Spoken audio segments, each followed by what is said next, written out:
Good evening, Steady. So, OT tayo ngayon. Mag-8 p.m. na. Kakatapos na natin dito sa BYD Shark na to. So, ano yung mga ginawa natin dito? So, first, suspension tayo. Nagkabit tayo. Number 1 selling suspension natin. Pro Fender Queen Series. If gusto nating mag-lift, proper lift, Pro Fender Queen Series. At saka makuha natin dito is yung comfort ng ride.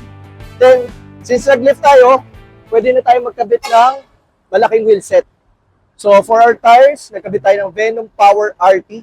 This is size 33 by 18. Then dun sa ating rims, nagkabit tayo ng size 18, positive 35 na concept wheels. Then dun naman tayo sa likod. Sa likod, nagkabit tayo ng Hammer Lead Max Series. So, ito yung latest version ni Hammer Lead. Automatic ito.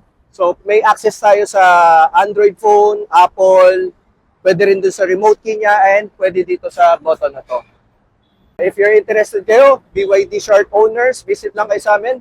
Steadfast Auto Works, Makati City. Along Osmeña Highway lang kami. Message nyo lang kami sa aming social media. Thank you.